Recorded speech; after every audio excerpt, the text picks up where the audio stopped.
സോറിക്ക് അതിനൊരു ഒരു വിലയുണ്ട്, മനസ്സിലായി. അപ്പൊ ഞാൻ പറഞ്ഞു എനിക്ക് ആ ടിപ്പിന്ന് 20 തിരിച്ചു തരണം.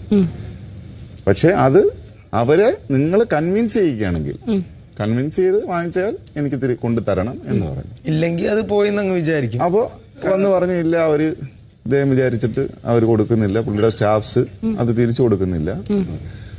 അപ്പൊ ഞാൻ പറഞ്ഞു അപ്പൊ വേറെ ഓപ്ഷൻ ഉണ്ടോ എന്ന് ചോദിച്ചു. അപ്പൊ എന്റെ അങ്ങനെ വേറെ ഓപ്ഷൻ ഒന്നും എനിക്ക്. അപ്പൊ ഞാൻ പറഞ്ഞു നമ്മുടെ എത്ര പൈസ, ഞാൻ നല്ല പൈസ ഉള്ളതാണ്, ഇഷ്ടം പോലെ പൈസ റൂമിൽ ഇരിപ്പുണ്ട്. അതിന്റെ വളരെ തുച്ഛമായ ഒരു പാർട്ടാണ് ഞാൻ കൊടുത്തിട്ടുള്ളത്. ബാക്കി ഇനി ഞാൻ കൊടുക്കാൻ വേണ്ടി വെച്ചിരിക്കുന്നതാണ്. ഞാൻ പറഞ്ഞു നമ്മുടെ ഇന്ന് പോക്കറ്റ് അടിച്ച് പൈസ പോകാറുണ്ട്, മോഷണം പോകാറുണ്ട്, കളഞ്ഞു പോകാറുണ്ട്. ഇതിലേതെങ്കിലും ഒന്നായിട്ട് ഞാനങ്ങ് വിചാരിച്ചോളാം, വിട്ടേരെ എന്ന് പറഞ്ഞു. ഇതാണ് കോൺട്രാക്ട്. അതായത് ഇവരെ കൊണ്ട് പറ്റിയില്ല എന്നുണ്ടെങ്കിൽ എന്നെ സംബന്ധിച്ച് അതൊരു മാറ്ററല്ല. ഞാൻ സ്വന്തമായിട്ട് മനസ്സിൽ ഞാൻ പോട്ട് എന്ന് പറഞ്ഞ് ഞാൻ തള്ളിക്കളഞ്ഞു. മനസ്സിലായി. മനസ്സിലായി.